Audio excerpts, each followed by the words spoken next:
आपली जी ही लॅब आहे ना, ही लॅब महत्त्वाची. कोणती कंपनी काय सांगते हे महत्त्वाचं नाही. आपण आपल्या गोठ्यातील गाईच हे आपल्यासाठी लॅब आहे आणि त्यात आपल्याला परीक्षण करून देतात की हे खाद्य योग्य आहे किंवा अयोग्य आहे.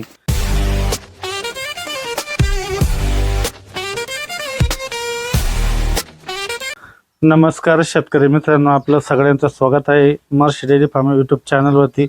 मित्रांनो, आजच्या व्हिडिओमध्ये आपण आपल्या महर्षी डेअरी फार्मवर गायींसाठी जे पशुखाद्य देत आहे तर त्या पशुखाद्याचं नियोजन आपण आजच्या व्हिडिओमध्ये बघणार आहोत. त्याच पद्धतीनं आपण जे मिनरल मिक्सचर आहे गायींसाठी ते किती प्रमाणात देतो आहे आणि कशा पद्धतीने देतो याची सविस्तर माहिती आपण आजच्या व्हिडिओमध्ये बघणार आहोत. तर हा व्हिडिओ तुम्ही शेवटपर्यंत नक्की बघा आणि या चॅनलवर तुम्ही जर नवीन असाल तर या चॅनलला सर्वप्रथम सबस्क्राईब करा. तर शेतकरी मित्रांनो, आपण सर्वप्रथम हे समजून घेऊया. आता आपला व्हिडिओ सुरू करण्याच्या अगोदर आपण गायी कशा पद्धतीनं बांधलेले आहे, आता पशुखाद्य आपल्याला त्यांना द्यायचे. तर आपण काय केलेलं आहे, ज्या आपल्या ताज्या वेलेल्या गायी आहे त्या आपण एक साईडला घेतलेल्या आहे. त्यानंतर त्यांच्या शेजारी आपण ज्या मिड लॅक्टेशनच्या आहे त्यांना बांधलेले आणि त्यानंतर तुम्ही खाली बघू शकतात. तर आपण ज्या आटा होण्यासाठी आलेले आहे त्यांना एक साईडला घेतलेले आणि त्यानंतर आपल्या गोठ्यातील ज्या कालवडी आहे तर त्या कालवडींना एक साईडला बांधलेले, जेणेकरून आपल्याला पशुखाद्य घालण्यासाठी सोपं व्हावं आणि आपले ज्या जास्त दूध देणाऱ्या गायी आहे तर त्यांचं फीडसुद्धा जास्त असतं. त्यामुळं आपल्याला त्या गाया थोडंसं दमाना खाद्य खाते त्यांना वेळ लागतो. जर आपण दुभत्या गायीजवळ जर एखादी पार्टी किंवा मिड लॅक्टेशनची जर गायी बांधली तर ती मिड लॅक्टेशनची गायी फास्ट खाद्य खाते आणि जणलेल्या गायींचं थोडं खाद्य खाण्याचं प्रमाण स्पीड कमी असतं आणि खाद्याची क्वांटिटी पण जादा असते. त्यामुळे आपण ती सिस्टीम केलेली आहे. गाय वेल्यानंतर आपण एक साईडला घेतो, जेणेकरून हळूहळू जसा तिचा लॅक्टेशन तिचा पिरियड वाढत जातो तसं तसा तिचा नंबर पुढे पुढे सरकला जातो आणि त्यानंतर जे आपल्या गोठ्यात व्यायला झालेली नवीन गाय आपण परत एक नंबरला घेतो. अशा पद्धतीने आपल्या गोठ्यामध्ये गायांचं बांधण्याचं आणि पशुखाद्य घालण्याचं सायकल आहे. तर आपण आता बघूया. तर आपण कोणतं पशुखाद्य वापरतो, त्यानंतर आपण किती किलो खाद्य देतो, कोरडं देतो की ओलं देतो, आता याची माहिती आपण व्हिडिओमध्ये पुढे बघू. तर मित्रांनो, आता पशुखाद्य बरेचसे शेतकरी जे आहे ते कुठलं तरी माप करतात, डब्याचे किंवा एखादी वाटी असते त्याच्या सहाय्यानं आपल्या गायींना पशुखाद्य एका अंदाजे मोजून दिले जातं.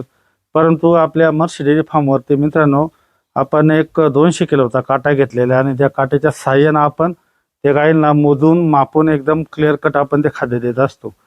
तर आपली गोठ्यावरती सिस्टीम अशी, आपण दर 8 दिवसातून साधारणतः एक 2 ते 3 वेळेचं दूध आपण त्या गाईचं मोजतो आणि ते दूध मोजल्यानंतर आपण त्या गाईच्या दुधाचा ॲव्हरेज काढतो आणि ॲव्हरेज काढूनच आपण तेवढ्याच प्रमाणात तिला पशुखाद्य देतो. साधारणतः आपण 1 लिटर दुधाकरता 300 ग्रॅम हे खाद्य देत असतो. तर त्या पद्धतीनं आपण हिशोब करून पुढल्या 8 दिवसाकरता आपण ते खाद्य तिथं काढतो, जेणेकरून याच्यामुळं होतंय काय, आपल्या ज्या गाई जर जास्त दूध देत असेल आणि आपल्याकडून जर अंदाजामुळं जर आपलं खाद्य कमी जात असेल तर त्या गाईचं नुकसान होत आहे आणि आपल्यासुद्धा उत्पन्नाचे नुकसान होऊ शकते. त्यामुळं आपण दर 8 दिवसातून एकदा 3 ते 4 वेळेस दूध त्या गाईचं मोजतो आणि मोजल्यानंतर त्या प्रमाणात आपण ॲव्हरेज काढून तिला पशुखाद्य किती द्यायचं हे ठरवतो. त्यामुळे याचा फायदा असा होतो आपल्याला, आपल्या एक तर पशुखाद्यावरला अतिरिक्त खर्चही कमी होतो आणि दुसरं म्हणजे ज्या गाईची जेवढी गरज आहे त्या पटीत तिला पशुखाद्य आपल्याकडून दिलं जातं आणि याचा फायदा आपल्याला लॉंग टर्म दूध देण्यासाठी याचा निश्चित या गोष्टीचा आपल्याला फायदा दिसून. तुम्ही माझ्या पाठीमागं बघू शकता, आपण दुभत्या गायींसाठी हे सॅक कंपनीचं प्लॅटिनियम हे खाद्य वापरत आहे.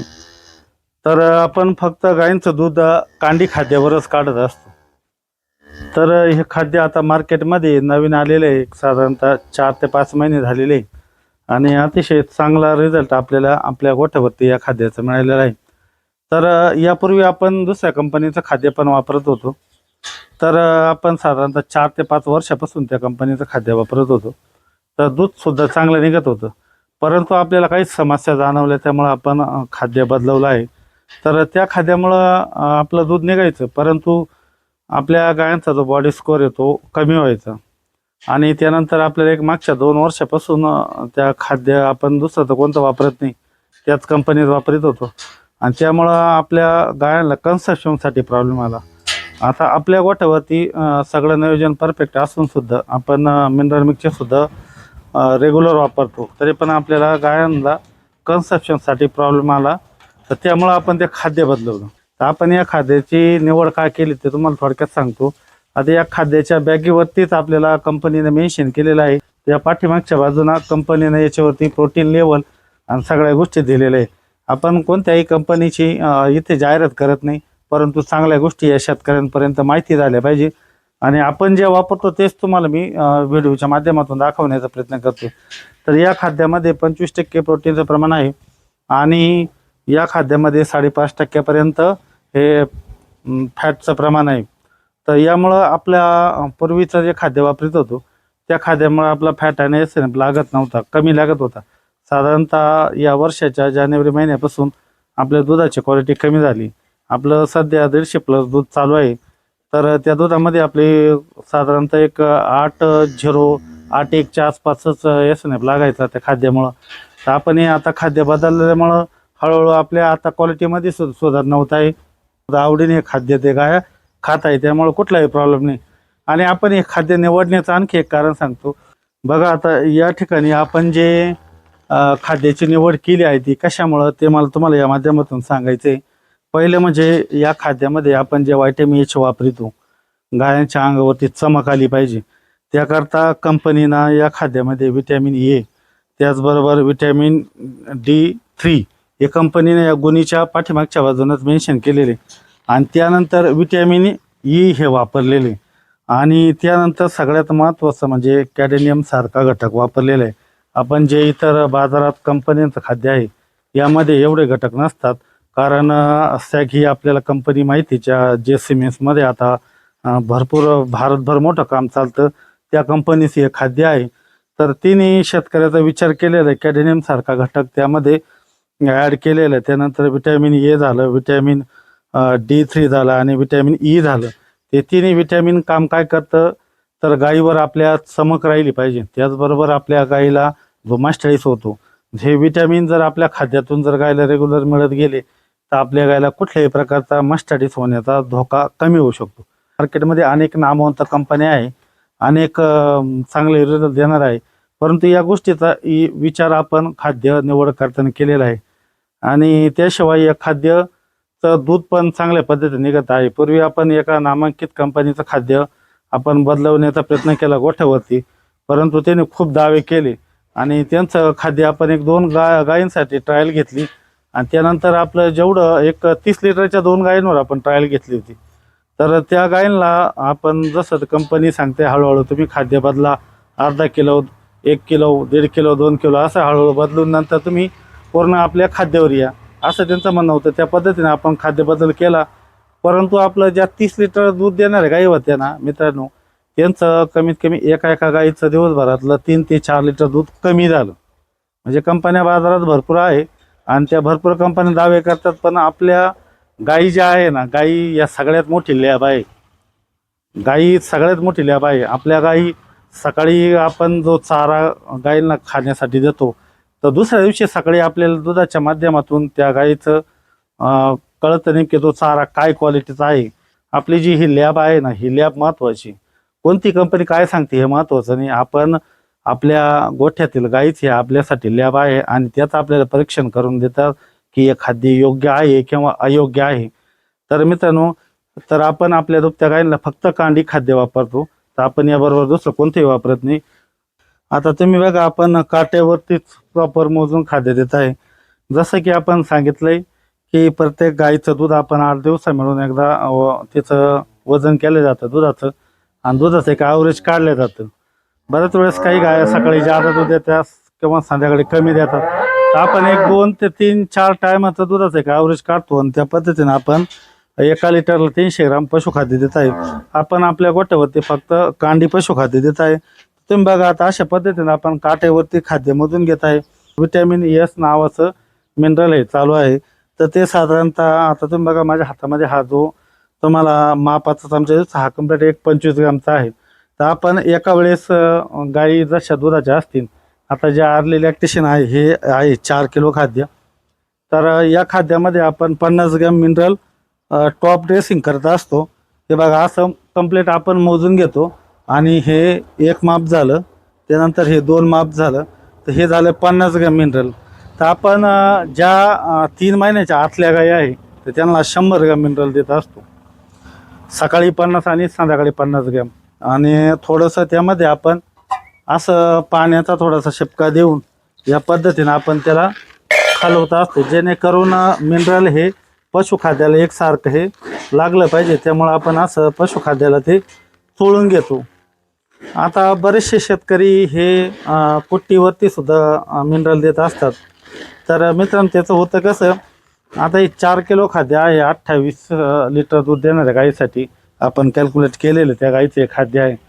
तर एक चाऱ्यावरती दिलं तो चारा जर दुसऱ्या गाईनं जर ओढून जर खाला तर त्या गाईला तेवढं प्रॉपर मिनरल हे जात नाही. म्हणून आपण पशुखाद्यावरती टॉप ड्रेसिंग करतो आणि या टॉप ड्रेसिंगच्या माध्यमातून आपण हे मिनरल देत असतो. तर मित्रांनो आपण आता ज्या गाई आपल्या मिड लॅक्टेशनला आहे तर त्यांच्याकरता आपण दिवसभरातून फक्त एकदाच 50 ग्रॅम मिनरल देत असतो. दरवेळेस आपण वेगवेगळ्या कंपन्यांचे मिनरल वापरत असतो. आता आपल्या गोठ्यावरती विटामिन एस हे मिनरल चालू आहे. तर याच्या अगोदर आपल्या गोठ्यावरती बेस्ट मिन गोल्ड हे मिनरल चालू होतं. आता यानंतर आपण केमिन कंपनीचं आपण केमटेक्स हे मिनरल चालू करणार आहे, जेणेकरून आपल्या गायींमध्ये जर काही कमतरता असेल तर वेगवेगळे कंपन्यांचे हे फॉर्म्युलेशन वेगवेगळे असतात. तर त्या पद्धतीनं आपल्या गोठ्यावर कुठल्याही प्रकारची गायीमध्ये कमतरता राहू नये म्हणून आपण ते मिनरल बदलत असतो. तर अशा पद्धतीनं आपण कोरड्या स्वरूपात गोळी देत असतो. आपण आपल्या गोठ्यावरती कुठल्याही प्रकारची ॲडिशनल सर्किपेंट असेल किंवा ॲडिशनल मकाचा भाडा असेल हे कुठलंही देत नाही. आपण फक्त कांडी खाद्य देतो. तर ते आपल्या मॅनेजमेंटमध्ये बसते म्हणून आपण कांडी खाद्य देतोय. आता तुमचा प्रश्न असा ना, आम्ही सर्किपेंट देतोय, आम्ही वालीज देतोय, आम्ही इतर बारली देतोय, आम्ही देऊ नाही. मित्रांनो तो जास्त त्याचा मॅनेजमेंटचा विषय आहे, परंतु आपल्या गोठ्यावरती आपल्या गाईला आपण काय खायला द्यायचं हा आपला मॅनेजमेंटचा विषय आहे.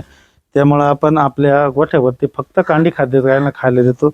तर अशा पद्धतीनं आपण हे कांडी खाद्य मिनरल 50 ग्रॅम टॉप ड्रेसिंग करून देत असतो. तर यामुळं आपल्याला दुधाचा जो गायांकडून अपेक्षा असते त्या अपेक्षित आपल्या गाईचं दूध निघत नाही. तर हे काट्यावरती खाद्य मोजून देण्याचं किंवा ॲक्युरेट हा जो 25 ग्रॅमचा हा जो चमचा आहे या सहाय्यानं काय द्यायचे तर आपली नुकसान पण झाली नाही पाहिजे, जेणेकरून आपल्याला आपला फायदा हा सारखा राहिला पाहिजे. आपण आता दूध व्यवसाय करतोय त्यामुळं प्रत्येक बारीक सारीक गोष्टी आपल्या मर्शी डेअरी फार्मवर लक्ष दिलं जातं. ॲक्युरेट हे 25 ग्रॅम असं सपाट बसतं तर आपण हे सपाटच देतो. तर हे 2 आपण झाकणं हे जे माप आहे ते टाकले जातात. तर एक वेळेस गाईला 50 ग्रॅम सकाळी आणि 50 ग्रॅम संध्याकाळी असं 100 ग्रॅम आपण मिनरल देतोय. जे आपल्या मिड लॅक्टेशनचे ज्या गाभण झालेले आहे साधारणतः 2, 2.5, 3 महिन्याच्या अजून तपासणीसाठी आले नाही तर अशा गायींसाठी आपण एक वेळेस 50 ग्रॅम देतो. आणि ज्या गाई सोडायला आलेल्या आहेत त्या गायींसाठी आपण 25 ग्रॅम देतो. आता त्यानंतर आपल्या ज्या सोडलेल्या गायी आहे म्हणजे गाभण गायी आपल्या 8व्या आणि 9व्या महिन्यावाले तर त्यांच्यासाठी आपण ट्रान्झॅक्शन फी देत असतो. तर ते साधारणतः 1 किलोपासून आपण त्याची सुरुवात करतो. तर जसे जसे तिचे 9वा महिना भरत येईल तसं तसं आपण तिचं पशुखाद्य वाढत असतो. साधारणतः 8व्या महिन्यात आपण 1 किलोनं सुरुवात करतो आणि त्यानंतर 7.5 महिने झाले आपण त्यावेळेस 1 किलोनं सुरुवात करतो. त्यानंतर 8 महिने पूर्ण होत आले त्या 15 आपण 1.5 किलो करतो. त्यानंतर 9 महिना सुरू झाला तर 9व्या महिन्याच्या 15 दिवसापर्यंत आपण त्या गाईला साधारणतः 1.5 किलो आणि शेवटचे जे 15 दिवस राहत्या त्यामध्ये आपण त्या गाईला 2 किलो हे ट्रान्झॅक्शन फी देत असतो. आणि त्याचबरोबर दररोज 20 ml हे व्हायटॅमिन एच आहे ना लिक्विड ते देत असतो. आणि आपल्या गोठ्यात ज्या कालवडी आहे गाभण कालवडी किंवा ज्या आहे त्यांना त्यांच्या अवस्थेनुसार आपण हिपर 3 खाद्य आता आपल्या गोठ्यात चालू आहे. कारण आपल्या गोठ्यात छोटी कालवड नाही, 12 महिन्याच्या पुढल्या सगळ्या कालवडी. तर त्यापैकी आपल्या 3 कालवडी आता आहे. तर एक कालवड आपली आता वेळेला आलेली आहे आकाशदीपची. तर 2 ज्या आहे त्या प्रेग्नंट झालेल्या तर त्यांना आपण 1 किलो हिपर 3 आणि त्याचबरोबर 25 ग्रॅम मिनरल दररोज एक वेळेस. तर सकाळी 1 किलो खाद्य आणि संध्याकाळी 1 किलो खाद्य याप्रमाणे आपलं खाद्याचं नियोजन चालू असतं. तर मित्रांनो कसा वाटला व्हिडिओ नक्की सांगा. आणि हा व्हिडिओ जर आवडला तर आपल्या पशुपालक शेतकरी मित्रांना नक्की शेअर करा.